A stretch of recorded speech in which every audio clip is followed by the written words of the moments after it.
¿Cómo determinar el encaje computable y el encaje requerido de acuerdo al reglamento vigente en Guatemala?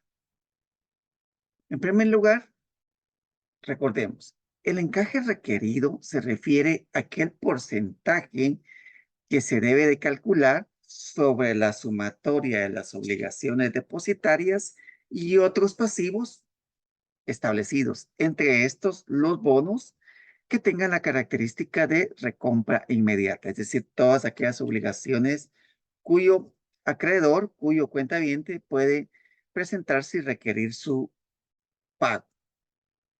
Ese encaje requiere, esa sumatoria las multiplicamos por el 14,6%. Debe de cumplirse con el encaje computable. Y el encaje computable está constituido por el efectivo, lo que tenemos depositado en las cajas y aquellos depósitos de inmediata exigibilidad en el Banco Central. Dentro de los activos, dentro de las disponibilidades, tenemos también una cuenta muy particular, cheques a compensar. Estos cheques a compensar de otros bancos pueden ser recibidos para acreditar cuentas encajables. Mucho ojo, este valor de los cheques a compensar para acreditar cuentas encajables lo vamos a considerar en la determinación del encaje requerido, restándolo al monto de los depósitos monetarios, ya que en un momento dado estos fueron y sumaron a esos depósitos monetarios, por lo que los vamos a restar, derivado que aún no han sido liquidados en la Cámara de Compensación. Por aparte, también podemos tener cheques a compensar recibidos por otros conceptos. Dentro de ellos, por ejemplo, por pagos de préstamos. Esto es como un efectivo. Estos cheques a compensar recibidos para otros conceptos los vamos a sumar al monto de caja. También hay que considerar que a ese monto de caja le vamos a restar el valor de las cuentas por pagar recibidos por administración de fideicomisos. Importante, el reglamento de encaje establece que el encaje requerido, el 25% del encaje requerido, ese valor lo debemos de comparar con lo que totalice caja, ya que si el monto para determinación o para cálculos del encaje computable de lo que sume caja, más los cheques a compensar recibidos para otros conceptos, menos el monto de las cuentas por pagar de fideicomisos, si ese monto supera el 25% del encaje requerido, para efectos del encaje computable vamos a tomar únicamente un valor hasta ese 25% del encaje requerido. Ahora, si el valor de caja es menor, pues vamos a considerar ese valor real. Veamos el ejercicio. Vamos a tomar en cuenta el balance que ustedes pueden ver en pantalla. Primero vamos a determinar el encaje requerido. Para el efecto nos vamos a ubicar del lado derecho donde dice obligaciones depositarias y vamos a tomar en cuenta todo lo que tenga que ver con las obligaciones depositarias. Depósitos monetarios, de ahorro, a plazo, a la orden, restricciones, y a ese valor le voy a sumar las obligaciones financieras, los bonos, que para efecto de este ejercicio vamos a considerar que la totalidad cumple con la condición de garantía de recompra. Y, ojo, no olvidar restarle a los depósitos monetarios los cheques a compensar. Como aquí no me establecen el balance, cuánto corresponde para cuentas encajables y cuánto por otros conceptos, pues vamos a tomar en cuenta las siguientes premisas. Que el 60% de lo que podemos observar en cheques a compensar, de ese valor de 131,661,549,34, el 60% son cheques para acreditar cuentas encajables y la diferencia, el 40% por otros conceptos. Además, que de las cuentas por pagar que aparecen en el balance, como podemos ver acá, en cuentas por pagar, aparece un valor de 182,974,962,60. 50,000 quetzales corresponden a cuentas por pagar derivado de la administración de fideicomisos. Pues comencemos con nuestra solución. Vamos a desplazar hacia abajo el balance para que podamos observar aquí el desarrollo de la solución. En primer lugar, tomemos los depósitos monetarios, esos 3,460,568,584,03. A ese monto le vamos a restar el 60% de los cheques a compensar, que para efectos de este ejercicio son los recibidos para acreditar cuentas encajables. Entonces ya tendríamos que los depósitos monetarios restantes de los cheques a compensar nos suman 3,381 millones. Luego tenemos y vamos a sumar todas las otras clases de depósitos que aparecen en el balance de ahorro, a plazo, a la orden y para restricciones.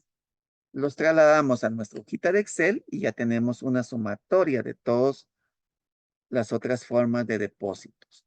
A eso, de las obligaciones financieras, vamos a considerar los 400,000 que todos cumplen con la condición de bonos con garantía de recompra. Esos 400,000 vamos a considerar que todos cumplen con la condición. Entonces ya tendríamos que el valor de las obligaciones financieras más los otros tipos de pasivos establecidos en la normativa suma 8,322,143,659,58 para establecer el valor del encaje requerido.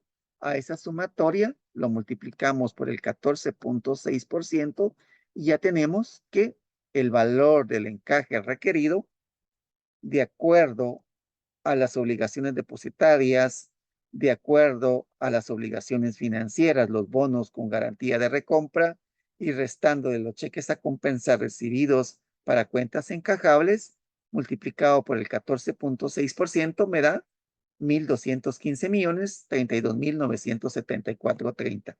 Eso es el encaje requerido. Un valor para referencia para cuando esté calculando mi encaje computable es multiplicar y determinar el 25% del encaje requerido, que me da 303,758,243,57. Este 25% me va a servir de referencia porque al calcular lo que tengo en caja, si supera el monto de los 303 millones, consideramos para efectos del cálculo del encaje computable esos 303 millones. Ahora, si la sumatoria de caja es menor, pues consideramos ese valor menor. Veamos, caja dice que tiene, de acuerdo al balance, 519,842,939,16. A eso le vamos a sumar el 40% de los cheques a compensar. De acuerdo al enunciado, ese 40% de los 131 millones, 52 millones representan los cheques a compensar recibidos para otros conceptos. Y a este valor le voy a restar los 50,000 quetzales que estamos considerando que son cuentas por pagar derivados de la administración de fideicomisos. Ok, ahora sumemos estos valores para ver cuánto me totaliza caja. Y caja me totaliza 572 millones. Ahora lo comparo contra el 25% del encaje requerido y como en este caso lo que tengo en caja excede al 25% del encaje requerido, para efectos del cálculo del encaje computable, tomamos ese 25%, los 303,758,243,57. Para totalizar el encaje computable, únicamente le vamos a sumar entonces lo que me aparece en el balance de los depósitos que tengo constituidos en el Banco Central. Y esos depósitos que tengo constituidos en el Banco Central me suman 827,018,778,97. Entonces ahora yo ya puedo computar, puedo totalizar mi encaje computable. ¿Y qué me da?